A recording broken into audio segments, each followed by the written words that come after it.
Bonsoir chers téléspectateurs et bienvenue dans Allo CHU. Allo CHU est un magazine d'actualité qui met en lumière les différents services du centre hospitalier universitaire de Brazzaville. Vous découvrirez donc l'histoire et le fonctionnement de chaque service de cet établissement sanitaire à travers des reportages, des grands dossiers et des entrevues sur le plateau avec des hommes en blouse. Pour ce premier numéro, nous avons décidé de faire une immersion ici au service de psychiatrie du CHU de Brazzaville.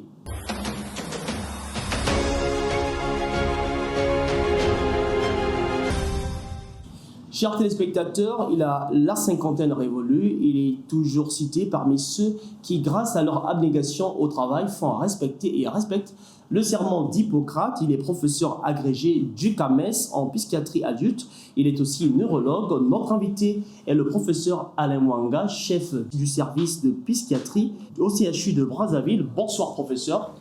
Bonsoir. Professeur, nous savons que votre service est le seul en République du Congo capable d'accueillir des patients souffrant, sinon présentant différentes formes de troubles mentaux. Dites-nous comment est-ce que vous vous organisez pour accueillir autant de patients et quels sont vos types de thérapies?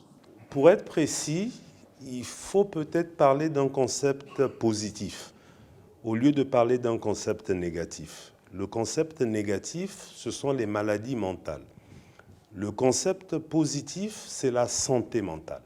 La définition de la santé de l'OMS dit que la santé est un état de complet bien-être physique, mental et social, et non pas seulement l'absence de maladie ou d'infirmité. C'est pour vous dire que quelqu'un qui va bien dans sa tête, quelqu'un qui est heureux, quelqu'un qui est serein, c'est quelqu'un qui a une santé mentale optimale. De cette définition de la santé mentale, on peut aller maintenant parler de ce que c'est que les maladies mentales. Les maladies mentales, c'est en creux ce fait de ne pas être heureux. C'est ce fait de ne pas être épanoui. C'est ce fait de ne pas être serein. Malheureusement, nos populations ont l'habitude de confondre la folie avec ce que l'on appelle les maladies mentales. Les maladies mentales ne se résument pas à la folie. La folie est un aspect particulier, le plus grave, le plus spectaculaire des maladies mentales, mais si vous le voulez, nous pourrons revenir là-dessus pour dire qu'ici, on ne soigne pas seulement que les fous. Il faut que les populations retiennent cela. On soigne les maladies mentales et on promeut la santé mentale. La santé mentale, c'est être bien dans sa peau, c'est être bien dans sa tête. Alors, qu'en est-il des traitements justement, puisqu'on parle de santé mentale? Les traitements sont divers, les traitements sont multiples. Les traitements ne sont pas forcément médicamenteux. Apprendre à quelqu'un à être sûr de lui, apprendre à quelqu'un à vaincre sa timidité, apprendre à quelqu'un à gérer son agressivité, le self-control, c'est de la santé mentale.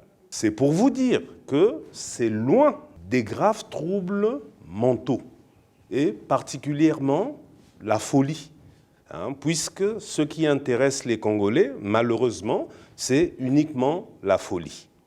La timidité est un trouble mental. Quelqu'un qui est timide est un trouble mental.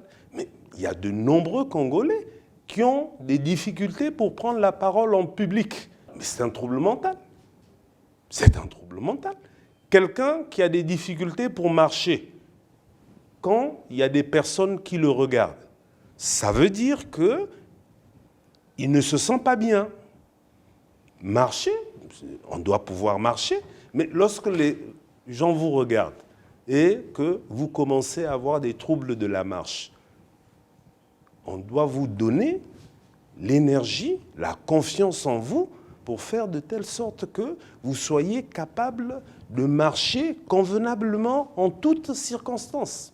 Donner la confiance en vous, justement, et à travers des thérapies, il y a la psychothérapie, il y a la chimiothérapie, mais aussi la sociothérapie. Expliquez-nous un peu dans le fond comment concrètement vous vous y prenez. La psychiatrie est une science médicale. Ok ? c'est la discipline médicale qui s'occupe du dépistage, du traitement, de la prévention, de la réadaptation et de la réinsertion des personnes qui ont des difficultés mentales.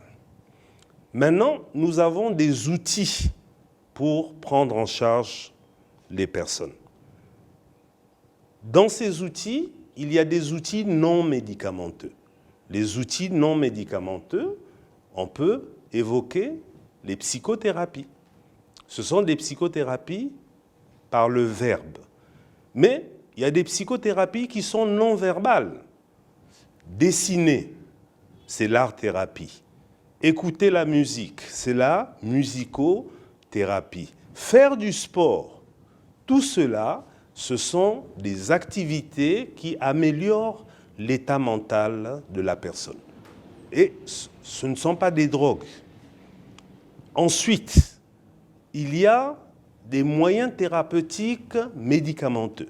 Dans les moyens thérapeutiques médicamenteux, il y a toutes sortes de drogues. Les drogues qui calment l'angoisse. On dit que ce sont les anxiolytiques. Les drogues qui traitent la dépression. On dit que ce sont les antidépresseurs. Les drogues qui augmentent le tonus psychique. Les drogues qui donnent de l'énergie. Puis il y a des drogues qui perturbent le fonctionnement du système nerveux. Alors, le cannabis, qui dans certains pays est utilisé comme traitement, est une drogue qui perturbe le fonctionnement du système nerveux. Quand vous prenez du cannabis, vous pouvez avoir des hallucinations. Donc tout ça, pour nous, ce sont des drogues. Mais en dehors des médicaments, il y a la sociothérapie. Alors, un jeune qui est au chômage, vous pensez qu'il va bien se porter? Il ne peut pas bien se porter. Quelqu'un qui a une maison et sa maison s'est effondrée dans le cadre des érosions, une maison qu'il a obtenue après 40 ans de travail, vous pensez qu'il va bien se porter? Une femme battue qui est dans son foyer, vous pensez qu'elle va bien se porter? Des personnes violées, vous pensez qu'elles vont bien se porter? Donc, tous ces problèmes sociaux doivent être adressés. Et c'est dans le cadre de cette prise en charge qui est interdisciplinaire. Alors, vous parlez là de sociothérapie. Quels sont vos rapports avec les services sociaux du ministère des Affaires sociales? Au CHU de Brazzaville, nous avons un service social. Au sein du service de psychiatrie du CHU de Brazzaville, nous avons des assistants sociaux. On ne peut pas soigner un malade si on ne prend pas en compte la composante sociale. Ce n'est pas possible. Mais il s'agit d'un véritable traitement. Je vous assure, s'il pleut à Brazzaville et qu'il pleut dans votre maison, vous pouvez être tranquille? Ce n'est pas possible. Donc, il faut sécuriser, urbaniser la ville de Brazzaville de telle sorte que les gens se sentent bien. Professeur, est-ce qu'il est évident que ceux qui souffrent des troubles mentaux, que ces troubles-là occasionnent des AVC? Évidemment, l'homme est un tout complexe, mais c'est un tout complet. Donc, il y a ce qui est somatique, qui est de l'ordre des organes, et il y a ce qui est psychique. Ça va ensemble. Quand votre cerveau est en panne, mais vous ne pouvez pas travailler. C'est une évidence. Quand vous avez des soucis, vous ne pouvez pas donner la plénitude de vos capacités. Ce n'est pas possible. Donc, il faut calmer ce qui concerne les soucis pour mettre les gens au travail. Ça va ensemble. Et les services sociaux au sein du ministère de la Santé, c'est un couple qui ne peut pas divorcer. Professeur, dans les familles africaines, congolaises particulièrement, on assiste à un phénomène. Celui de voir ces enfants présentant des troubles de comportement être rejetés, prétextant qu'il s'agit là d'un envoûtement, d'un effet de la sorcellerie. Qu'en est-il? C'est l'ignorance. C'est l'ignorance. Nous sommes dans une population où il y a des préjugés qui ont la vie dure.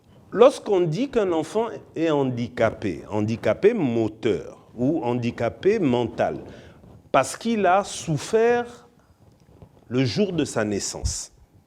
Ce qu'il faut adresser, ce sont les conditions d'accouchement des femmes congolaises, de telle sorte qu'on ait moins d'enfants handicapés psychiques ou handicapés moteurs. La cause, c'est celle-là. La cause, ce n'est pas la sorcellerie. Ce n'est pas la sorcellerie. La sorcellerie, c'est ce que nos parents retiennent. Mais c'est faux. Nous qui avons été formés pour cela, nous disons que lorsqu'un enfant est handicapé, c'est qu'il y a une cause. Donc il faut améliorer le système de santé. Maintenant, lorsqu'un enfant présente des troubles, c'est qu'il y a également des causes. Bon, nous avons des Congolais qui ont de multiples foyers. OK? Son premier foyer, on ne le voit plus. Vous pensez que les enfants vont bien se porter? Non, il a plusieurs femmes. On ne le voit pas. Il n'assure pas la popote. Mais un enfant, pour se développer, il a besoin d'une mère et d'un père. Cet enfant-là, on fait de lui un enfant malade. De la manière dont nous nous occupons de nos enfants, c'est notre pays que nous sommes en train de construire. Il n'y a pas d'enfants sorciers. Il n'y a pas d'enfants sorciers. Mais il y a des enfants dont on ne s'occupe pas. Il y a des enfants que l'on abandonne. Mais un enfant qui est abandonné doit être pris en charge par les services sociaux. Abandonné par sa famille, mais enfant de l'État. Professeur, brin d'histoire oblige, nous allons suivre ce reportage sur le service de psychiatrie du CHU de Brazzaville et nous nous retrouverons juste après pour continuer à débattre.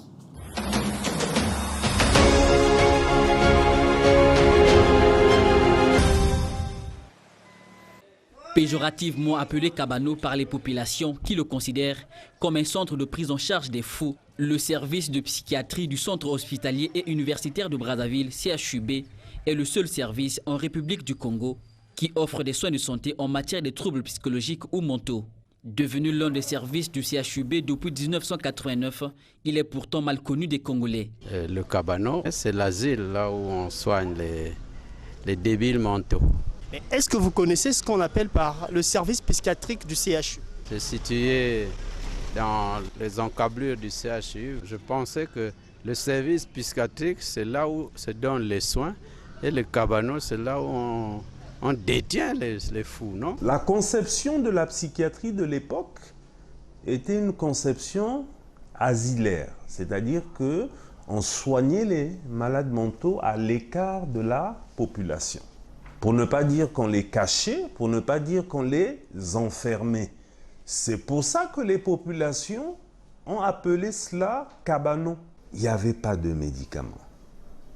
Parce que les médicaments en psychiatrie naissent dans les années 50. Il a fallu un délai pour qu'ils arrivent dans les colonies. Ce service compte 47 agents, parmi lesquels des médecins, les personnels paramédicaux et de soutien, qui, sous la coordination du professeur Alain Mwanga, chef de service, reçoivent les personnes souffrant de toute forme de trouble mental. On a une panoplie de troubles. L'anxiété, la peur, la difficulté de prendre la parole en public, il s'agit d'un trouble mental. La difficulté de prendre un avion, une voiture ou un train, il s'agit d'un trouble mental. C'est ici qu'on les prend en charge. Nous, on peut aider un bègue à maîtriser son bégaiement et à parler de manière normale. Ça n'a rien à voir avec la folie. La majorité des difficultés sexuelles des hommes, les problèmes de panne sexuelle, les problèmes de dysfonction érectile ont une participation psychologique évidente. Faut-il signaler que les quelques problèmes logistiques, financiers et bien d'autres qui ont longtemps entravé le rayonnement de ce service sont en cours de résolution grâce à un programme mis en place par le directeur général du CHU de Brazzaville, le professeur Thierry Raoul Gombe.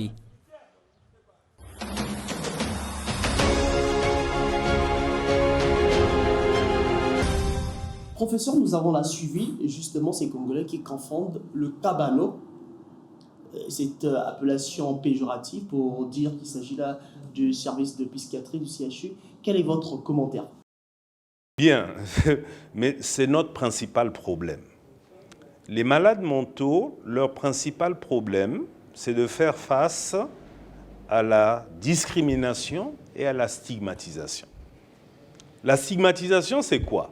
C'est de penser que les maladies mentales ne guérissent pas, ce qui est faux. C'est complètement faux, parce que la majorité des maladies mentales guérissent, et elles guérissent bien. Nous remettons les gens à l'école, nous remettons les gens au travail. Et la discrimination, c'est de fait de mettre les malades mentaux à côté. On n'a pas le droit de mettre les malades mentaux de côté. Il faut qu'on s'occupe d'eux de manière inclusive dans la communauté. C'est de cette manière qu'on peut vraiment régler les problèmes de santé mentale. Donc je me tue à dire tout le temps que la psychiatrie, ce n'est pas le traitement des fous. Je me tue à le dire. Et les gens, même en 20 ans d'exercice, on continue à me répéter la même chose. C'est mon ami, c'est le docteur des fous. C'est faux. Je ne suis pas le docteur des fous, je suis médecin psychiatre.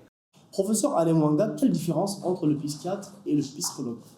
Alors, là également, il faut clarifier les choses. Le psychiatre est un médecin. Le psychologue n'est pas médecin. Il est diplômé de la faculté des lettres et des sciences humaines. Lorsqu'on est en contact avec quelqu'un qui ne va pas bien, la première chose qu'il faut éliminer, c'est une pathologie organique, c'est une pathologie lésionnelle. Il faut qu'on sache qu'il n'a pas de tumeur cérébrale. Sinon, on va se mettre à faire la psychothérapie d'une tumeur cérébrale, ce qui est une faute. Donc, il faut d'abord examiner et ensuite déployer toutes les indications thérapeutiques. C'est dans ce contexte-là que le médecin est à l'avant. Ça ne veut pas dire que le psychologue n'est pas important, mais ça veut dire que pour faire le diagnostic médical, il faut être médecin d'abord. Donc vous êtes complémentaires. On est complémentaires, mais à l'hôpital, tout le monde est complémentaire. Tous les traitements sont interdisciplinaires, mais chacun a sa place. Le psychologue n'a pas le droit de prescrire. Qu'il ne prescrive pas, parce qu'il n'a pas le droit. Il n'a pas fait les études qui autorisent la prescription. Or, pour nos frères et sœurs congolais, quand on dit quelqu'un il est docteur, il pense à qui? Il pense à celui qui prescrit. Il ne pense pas à celui qui parle. Il pense à celui qui prescrit. Donc la dimension médicale est une dimension que nos populations ont mis au premier plan. Ah, j'étais avec quelqu'un, on n'a fait que bavarder. Non, vous n'avez pas fait que bavarder. La psychothérapie, justement, c'est par le verbe. Le verbe tue, le verbe guérit, le verbe soulage. Professeur, nous avons effectué une visite guidée dans les murs de votre service. Voici le reportage que nous proposons à nos téléspectateurs et nous nous retrouvons juste après.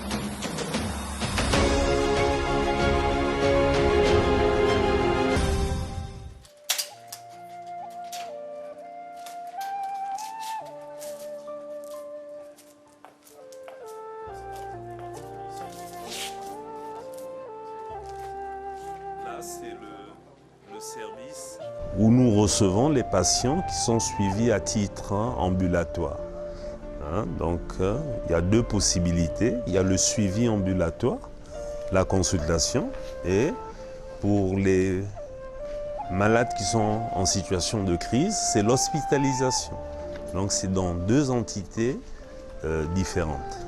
Quand on vient, on se limite ici, dans l'unité de consultation externe. Il y a des bâtiments, il y a des pièces qui sont réservées aux entretiens médicaux et d'autres qui sont réservées aux entretiens psychologiques. Ce pavillon, qui a un aspect asilaire, parce que vous voyez bien, ce n'est pas des fenêtres, c'est des claustras. Ici, là, on n'est que 2 médecins psychiatres. Chacun de ces personnels-là, chacun de ces 47 agents a sa fonction. Il y a des médecins et puis il y a des paramédicaux et puis il y a du personnel de soutien. hein, l'ensemble de ces personnels-là, y compris les secrétaires, hein, l'ensemble de ces personnels qui font fonctionner ce service-là, ça fait 47 personnes. Il y a du personnel administratif également. Il n'y a aucune salle vide. Hein. Bon, on a des taux d'occupation qui sont importants, hein, puisque c'est la seule structure pour le bassin de population de Brazzaville. La seule structure. Donc la pression est importante. Un patient sort, un patient entre. Hein, voilà. Mais notre position, c'est qu'il s'agit d'un service de psychiatrie d'urgence qui est là pour régler les problèmes. Dès que le malade va mieux, on le remet à sa famille pour la poursuite de la prise en charge. Alors ici, c'est l'exemple de chambre d'isolement.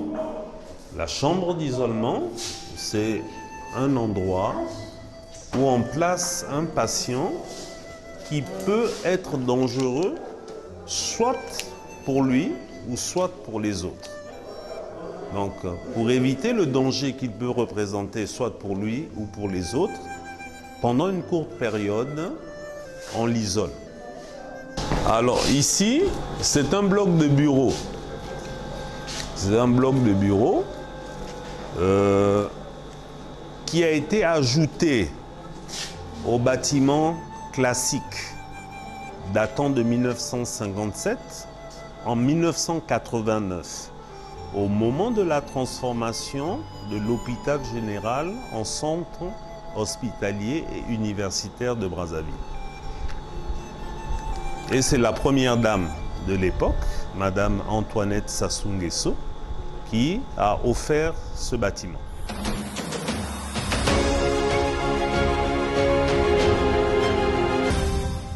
Nous avons découvert à travers cette visite guidée le chapelet des difficultés qui entravent le fonctionnement de votre structure. Dites-nous en clair, comment parvenez-vous à tenir finalement? Ce qui nous fait tenir, c'est la passion. Nous sommes rentrés dans notre pays par passion et nous sommes engagés dans ce combat par passion. Historiquement, il n'y a jamais eu plus d'un seul psychiatre au Congo. La réalité, c'est celle-là. Historiquement. Actuellement, nous sommes 4. Le fait que nous soyons 4, c'est qu'il y a des gens qui sont rentrés et que je suis rentré. C'est ce qui nous a permis de passer de 1 à 4. 3 à Brazzaville et 1 à Pointe-Noire. Comment envisager qu'un seul psychiatre puisse résoudre les problèmes de santé de notre capitale économique? Ce n'est pas possible. Alors, comment on va faire pour résoudre ce problème de ressources humaines? Moi, je suis là depuis 20 ans. Ça veut dire que dans 5 ans, s'il n'y avait pas eu ce changement-là qu'on a observé, j'allais à la retraite. On est d'accord? Est-ce que ce service est prêt à laisser partir le docteur Mwanga à la retraite? Je ne pense pas. Mais est-ce que le docteur Mwanga a lui aussi formé pour ne pas aller à la retraite sans laisser son docteur vide? Mais je n'ai fait que ça en permanence. Je suis un enseignant. Professeur, ça veut dire que vous êtes enseignant. Mais vous pensez que les jeunes médecins vont venir s'enterrer ici, dans un service où les conditions de travail ne sont pas bonnes? Mon Dieu, ils vont faire la gynéco, ils vont faire la cardio, ils vont faire la pédiatrie, parce que là au moins, ils sont valorisés. Valorisez le service de psychiatrie, vous allez voir si les médecins ne vont pas venir en psychiatrie. Parce que la psychiatrie, c'est élégant, c'est beau. Ce service doit être le plus propre de notre établissement. Parce qu'en psychiatrie, le gazon, les fleurs, les arbres, ça soigne. Professeur, vous avez un casque de chantier sur la tête. L'immensité de la charge vous invite à travailler d'ardeur. Mais vous avez aujourd'hui, on va dire, le soutien du directeur général du CHU, le professeur Raoul Gombe, qui s'est engagé depuis quelque temps à redorer l'image de votre service. Il y a quelques travaux qui sont en train d'être réalisés sous son chef. Qu'en est-il de ces travaux de réhabilitation? Ils sont appréciés par nous-mêmes très positivement. Parce que quand nous travaillons dans notre environnement, qui est un environnement difficile, se sentir soutenu par son directeur général, c'est quelque chose qui est formidable. n'est-ce pas? À condition que ce directeur général ne soit pas relevé demain. Puisque depuis que je suis là, c'est la danse des directeurs généraux. C'est même la danse des ministres. Comment élaborer un projet sur la durée quand votre chef est relevé? Ce n'est pas possible. Le professeur Gombe, il a la bonne volonté. OK? Il a fait un certain nombre de choses pour nous, que nous apprécions. Nous souhaitons qu'il continue. Pour qu'il continue, il faut qu'il soit maintenu en place. La santé mentale, c'est une priorité dans notre pays. Combien d'argent dépensons-nous pour la santé mentale? Il faut répondre à cette question. Nous sommes le seul centre. Combien d'argent l'État investit pour ce centre?